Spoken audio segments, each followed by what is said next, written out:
Happy weekend, everyone. This is VG Cantina, your video game podcast. I am your host, M, and I am here to talk to you about some video games. I have one piece of news here that came in during the weekend or Friday late, whatever time it came out. We also have a very specific topic I want to talk about. It has something to do mostly with what happened today to me, and I just kind of spurred some thought. It's kind of a little far away from video games, but I will be connecting it to another topic that just kind of came in mind. But let's just start with the first and only piece of news that we have, and that's concerning Final Fantasy 16. Looks like there was a Final Fantasy 14 14-hour special broadcast, and the producer of 16, Naoki Yoshida, shared some details about 16. The whole gist is, looks like the main sequence or whatever is done, and that English voice recording is wrapping up soon. And the reason why there hasn't been a lot of information on 16 is that they really want to show a good chunk of everything they have to convince people to want to buy it and want to play it. So it kind of looks like they are fully aware of kind of the meme with Final Fantasy type deals where they show something, then they kind of show something a little later on, and it doesn't come out for like years. So it looks like for this one, they're really wanting to, the next time they show something about 16, it's really going to be something kind of meaty, and that it's going to be coming out soon. I know this is slated for 2021 this year, but with this kind of information, they're saying that a lot of things is getting done, and they don't think they're going to be able to show up for the Tokyo Game Show whenever that's coming up. I think it's coming up pretty soon. So it's kind of hard to see if it's going to be delayed or not, because we are in July, so we only have 5 months left, I think, in the year, and there's still a lot of games to come out, like Halo Infinite, Horizon Forbidden West, if that doesn't get delayed. I think a Nintendo game maybe that's coming out. I'm not too sure. Samus Dread, I think, and some other big title games. Battlefield, the new Battlefield, is that coming out this year, I think. So, I mean, if they were going to announce something, obviously I know they want to make a whole big deal about the announcement and kind of get people hyped for it.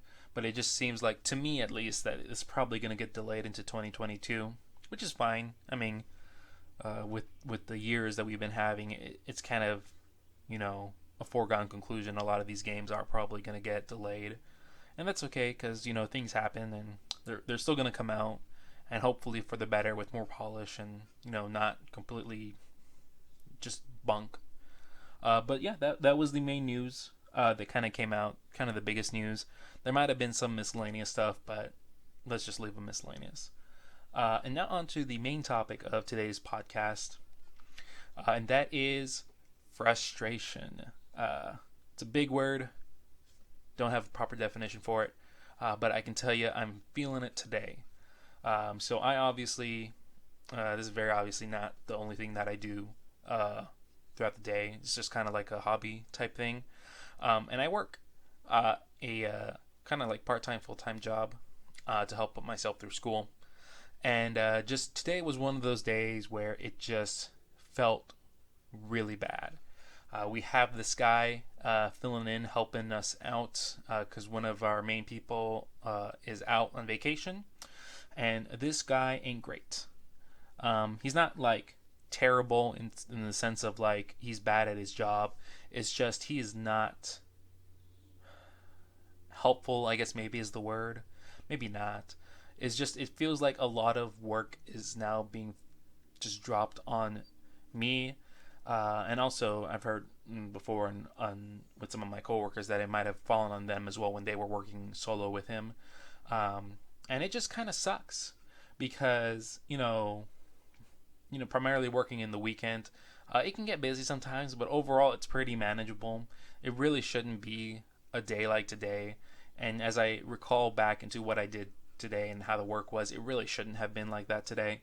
but it just was because the way this dude was working and just how it just felt like nothing was getting done, or things were just not properly getting done, or things weren't efficiently getting done. It just kind of sucked. And I just had to pick up the slack, and it just felt just a whole ball of frustration in my chest, and I just wanted to scream all day. And then, with all that, you got problems left and right, and I can already tell, I can feel those problems that are probably going to come up tomorrow when I work again.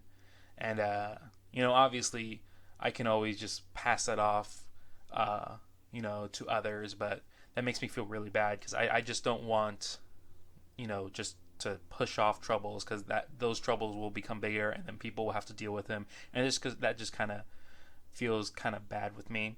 So tomorrow I know I'm gonna have to do a lot of work tomorrow, but if I can get as much done as possible and just try and mitigate the damage that was done today, that'd be great, because I just don't want to have that over my head for the entire week, knowing that my coworkers are probably gonna just be completely down and whatnot.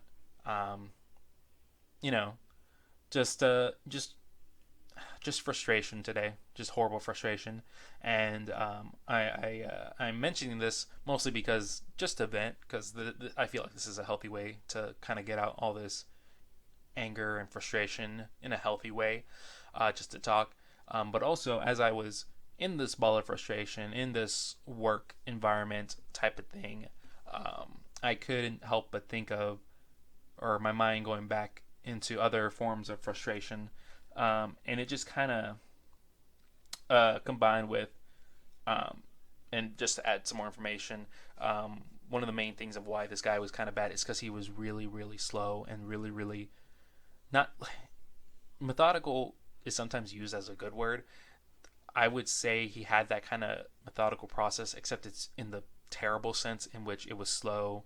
He took his time, not in a good way, and like this should have been done in 2 minutes, and for whatever reason you're taking 20. And why? And that all culminates into me thinking of turn-based style games, or games that are super slow in their combat, and just some frustrations that I felt with some games like that. And I don't know why I thought of that, but that kind of just got me into the mood of thinking in that kind of way. And I don't think turn-based RPGs are bad. In fact, I really, really like them. It's just, I remember, and this is where we're going to go into the main topic, I remember my very first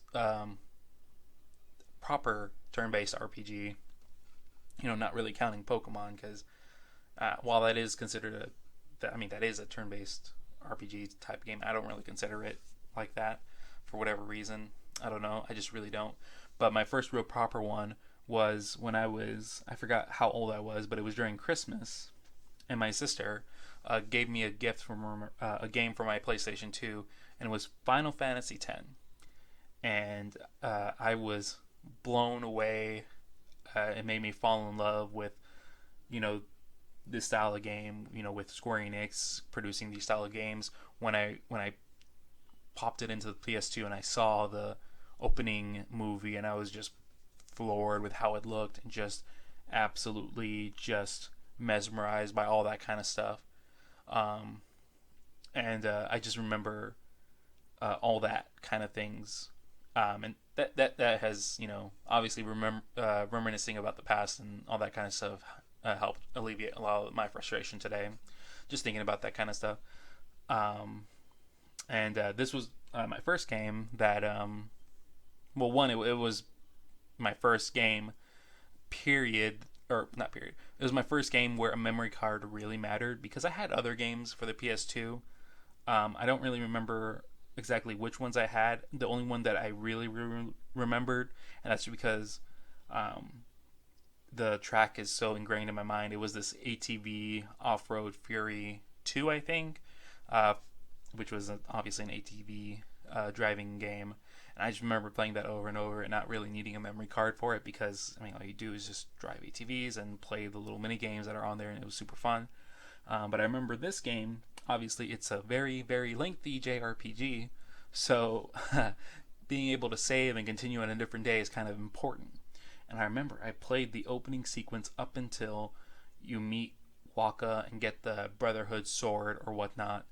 Um, and that's the farthest I would be able to get without a memory card and having to restart, because either I got pulled away from the game, or my bedtime. Well, I guess all the reasons is because I got pulled away, except for this one time when like we were going on a road trip, and I woke up super early and I got to that part, and then we had to go, and I was trying to be smart. I was like, oh, okay. So I just turned off the TV, but I kept the thing on because I really, really wanted to continue the game. But sadly, somehow it got turned off. Didn't break. It wasn't because it broke, because I still have my original PS2 and it works. It works amazingly. The OG fat one. But yeah, that was when I really knew the pain of not having a memory card. And then at some point on the trip, I convinced my parents to buy me a memory card. I don't know if this memory card is very well known. I'm pretty sure it is, because I think I've seen people reminisce about it. It's a bright yellow one with 3 black rubberized lines and a black oval on the top. Don't know how much storage it has. Does not say. But it was girthy in terms of what I was able to put on there. Or the amount, I should say. And I remember I got it, and we were coming back home, and I was super excited. I was like, oh, finally, I can finally play this game.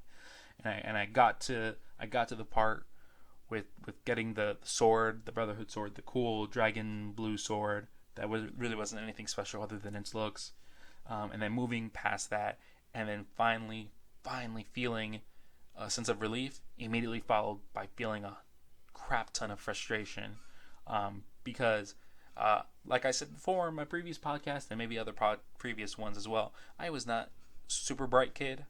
I guess you could say I was smart in like maybe some forms of academics, but in terms of like I don't know, I guess big style games like maybe these giant RPGs or certain like games that had you like min-max certain things, I was not smart.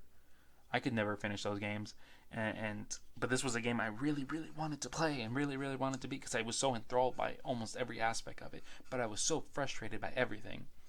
And I remember I had to stop playing at the part of the game where you fight this thing that kind of looks like that one Pokemon from Gen 3, the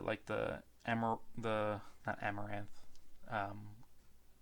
something like that, the giant purple not fish, like crab thing.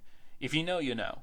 And specifically, to be more specific in that story, you go to this place where they capture the monster from Sin, and I don't know if they're torturing it or shocking it to make Sin come, and then he does, but it's not him itself. He drops a giant monster beast that you fight, and then when you quote unquote beat it, the second phase comes where obviously you can't beat it, and then the weird looking dude that marries Yuna later on, or does a forced marriage, comes and helps you. I never got to that phase, or at least if I did, I only got to it once and died immediately. And I don't know. Obviously, I played it again when I got older, and I breezed past that part. But I don't know what I was doing as a kid, because I could never get past that part. I was so beat down, discouraged, just could not get past that part. I would lose and lose and lose and lose and lose and lose until finally I just up and quit, and I can't do it. I can't do it anymore. And also another frustration thing was the blitzball, I believe it's called. I love the way, I love the game. It's kind of like a soccer game, whatnot. But I couldn't score a single goal. I did not know the instructions were real clear. I was just kind of messing around, and I was like, "Oh, this game's impossible. How can you win at all?" No, and then later on, as I became a teenager and grew up, and then everyone's like, "Oh yeah, that game was super easy. You just breeze past by." I'm like, God, I'm stupid. I must have been stupid. I probably still am stupid. Could not get past that part. And with all those things, I just felt all of this frustration and all this just anguish, even though I love the game. And then right now, I'm just picking it back up, and playing through it, and yeah, I still love it. It's obviously not the best Final Fantasy. It was the most, I think it was the most advanced one, because the jump to the HD or whatever 3D era, when you go from those polygonal or that really blurry Final Fantasies, from 7 or 8 or whatever, and then you jump into this one that has full voice acting and just beautiful animations and whatnot, and the sphere grid and how they kind of changed the turn based a little bit. It was just a full package, and it's personally my favorite one in my heart. I've played 7, and it's convoluted plot and everything. I've played 6, and that's an absolute masterpiece in its own right. I played a little bit of the older ones now, that I have access to them, like either on my phone or on the Switch or on the computer, and those were all right. But 10, I think for me is the best one, not because it is the best, but because it just holds a special place in my heart, and it's just super fun, and there was a lot going for it, and it was just really interesting. But yeah, that's kind of just what this day spurred into my head, is the thought of frustration in these types of games, because obviously I've played different types of RPGs turn-based, whether it be Persona, 5 or Golden or 3, or Dragon Quest, especially with the newest one, the 11, Echoes of Elusive Age, which is really fun. And obviously anyone who even remotely likes RPGs should play a Dragon Quest game, since they were essentially the father of them, or at least close to it. Other RPGs, I guess I say RPGs, but I mean more like turn-based style games. Just played a whole bunch of them, and I always at some point feel just a sense of frustration in them, even though I really like them, where either I just get stuck on a certain part, and the grind has to happen, and even though I like to grind at some points, there's just something where because the style is turn-based and there's not a lot of room for variance, when you reach a certain part where it just becomes the negative type of grind, it just feels so much worse because you can't change it up too much. Or if you try and change it up, and you weren't actively essentially grinding a backup plan, because with a lot of these games, you have party members and whatnot, but you can't have all of your party members out there at once leveling up. So maybe at some point you weren't leveling up a certain group member or a set of group members, and now this would have been a great chance to use them and kind of mix things up, but you can't because shit, they're under leveled, and you either have to do some kind of painstaking Pokemon style, get them out here, or try and protect them in the corner while your stronger members beat up the baddies so they can get XP, or go all the way back, and just try and grind the lower areas or whatnot, and do all that kind of things. And that's always where frustration sets in for me. Obviously, that's mostly my fault because I should be aware of it. But when you play games, it just kind of, I always have that feeling like I don't like games where you have to actively super think about it.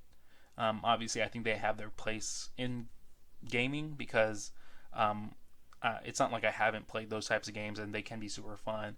But when you have maybe like certain games where a majority of the time you can kind of turn off your brain and have a good time with it, and then all of a sudden they add in a part or a section or some sort of mechanic where you really have to think and really kind of get your brain juices flowing. Kind of like, I guess the most common example is like these action or adventure games where all of a sudden they throw in a puzzle element, and haven't been doing puzzles at all, and you've just kind of been just tearing through enemies, and you get to this part and your brain starts to smoke and you're like, this isn't too fun. I get that with RPGs at times, but I've been getting better at it. I've been able to suppress that frustration and move through, and kind of maybe even revel in that frustration when I get to a certain point, and really find pleasure in being able to break out of it and just kind of crush or destroy what was frustrating me in the game, and just feeling satisfaction from it. Opposite of the satisfaction I felt today at work. Um, but looking closer at the Final Fantasy X, not 10-2, I never really played that game. I really only kind of saw story snippets of it. I have here the combo pack, the X or the 10-2 HD remaster for the PS3, which comes with this comes with the game, obviously, even though nowadays you can find these special editions that don't have games, and it comes with a little art book in the game thing. And man, yeah, just like I remembered, and as I play, this game is beautiful. I love the style of the game. I love that it's like a it's like tropical theme, I guess, like islander theme, and I think that's really cool, especially in the first area, and then kind of the designs. Obviously, it kind of sucks because you see all this concept art, and nowadays concept art and that kind of stuff can kind of get more closely visual, realized into the real game. Like I think with Insomniac, when they were talking about Ratchet and Clank Rift Apart, they kind of noted how, like, with what they were able to do and with the system, that a lot of the concepts and concept art and a lot of the the designs they were able to keep and actually implement almost all of them into the game. So a lot of their vision was realized, when before, famously with the Insomniac museums and the games, you see a lot of the content because of limitations or just design choices or whatnot. So it's really cool to see a lot of these things starting to be able to be put in everywhere. And looking at a lot of these art and pictures, it's really cool. Just looking at some of the things and kind of seeing the difference between how it was in game and how it is in their sketchbook. Some do look pretty close or spot on. Like the initial island town where you enter, it's not as dense as it is in the artwork, but it's fairly close. Something definitely different is that area in Final Fantasy X with all the lightning. Yeah, the artwork looks way better, other than the game where it's blurry and kind of monotone, and the only color is kind of like from the lightning, but even then it's still kind of the same color. But in the art book, it has these nice flashes of red and orange and really cool texture and all the architecture and whatnot. But it's really cool to reminisce here. I wonder if any of y'all have ever had these days where something bad happens and it kind of connects to something bad that you had, in your previous time alive, but that connected with a pretty cool moment or good moment, and you kind of cope with that in that way, because that's what happened to me today, and I just want to talk about it. And also I get to talk about Final Fantasy X, which, like I said, is an awesome game. It's really cool. Definitely has some weird moments, like how Waka was super racist against the Al Bhed. Probably not something you really noticed initially when you were a kid playing it. I don't know if you were an adult, if you played it and you kind of noticed that. But replaying it, man, it is very noticeable. I don't know if there was a translation error or something, because there's always translation issues.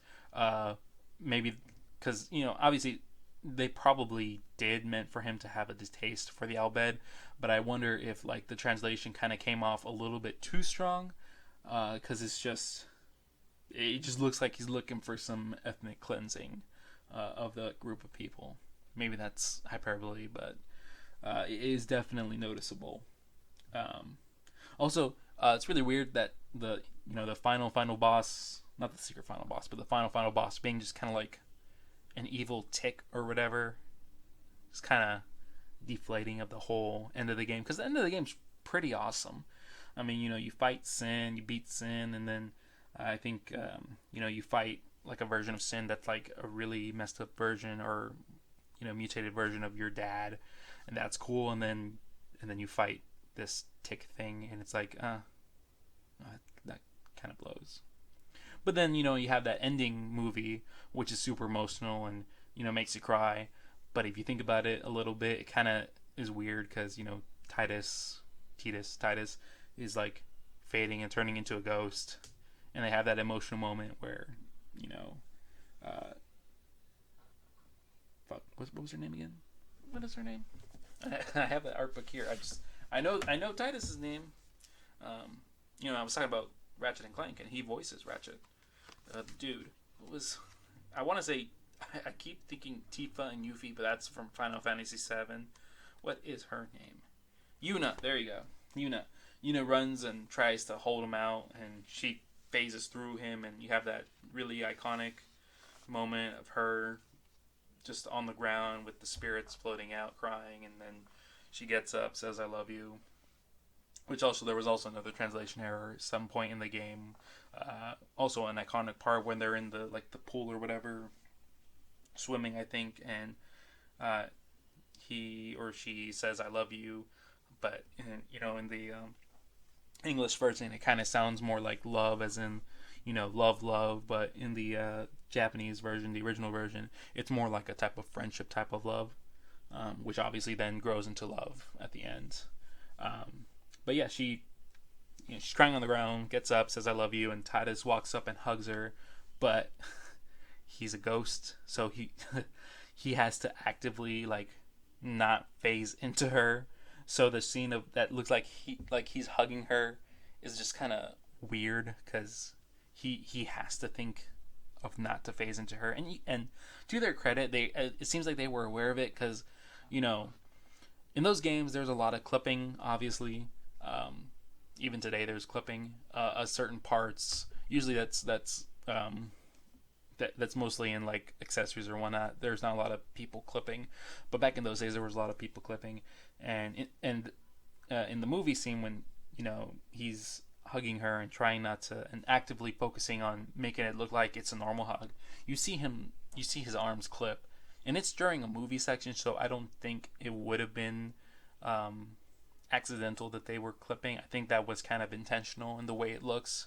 So at least they were aware that he is in fact still ghostly. It's not like, oh, he's hugging her and he's solid now, but then he turns ghostly, and then he runs off and flies off and gives his dad a high five and whatnot.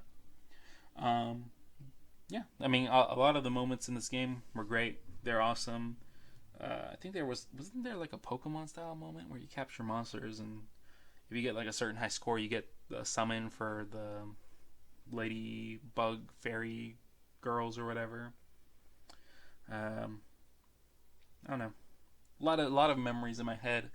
Like I said, I wanted to talk more about games, so I've been rotating games I play in and out, and this was one game I just kind of started up and just to reminisce.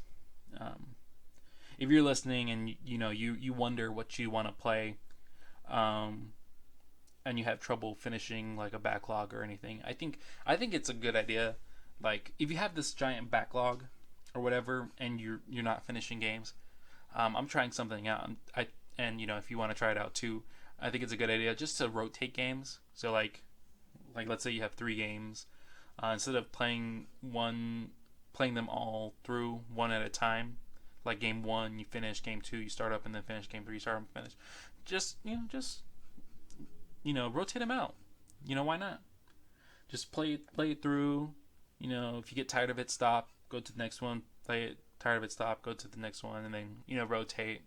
And it's been working pretty well for me, because I guess maybe that doesn't work if it's a completely brand new game because you didn't finish it. Because obviously I finished the games I'm playing. I finished.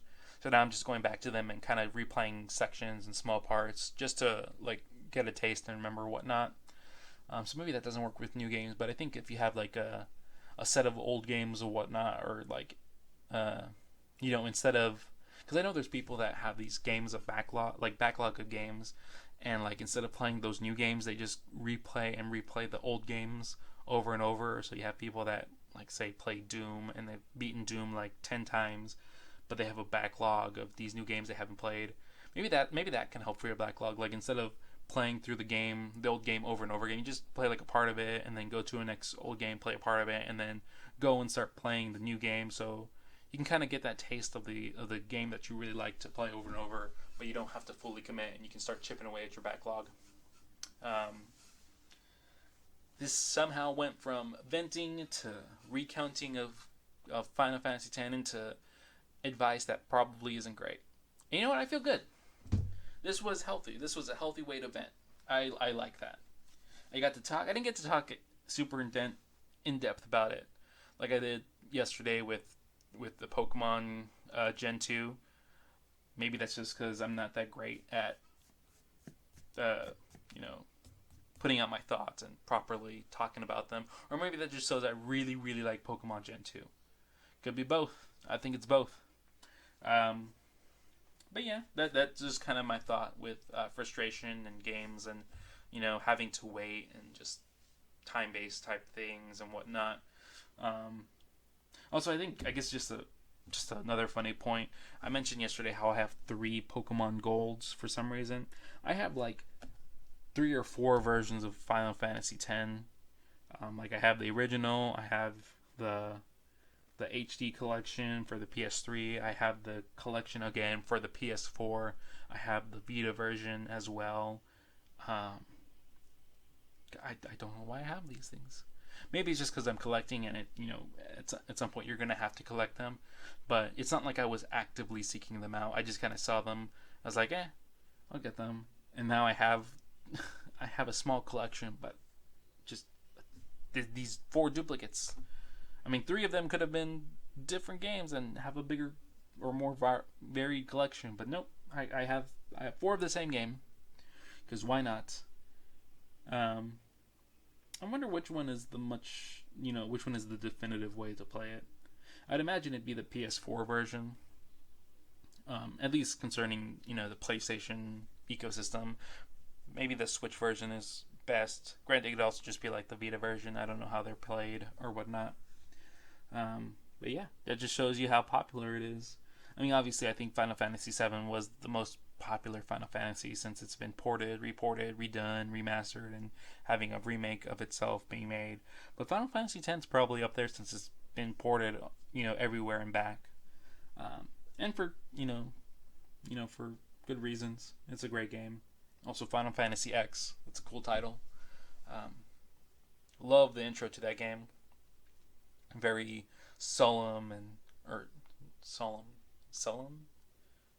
very kind of dreary with the line that Titus says, and then just kind of like the non video gamey text of Final Fantasy X, kind of like a more serious title, which is pretty cool, or was pretty cool, or maybe it's just because it was edgy and I liked edgy back then, because we all liked edgy as kids.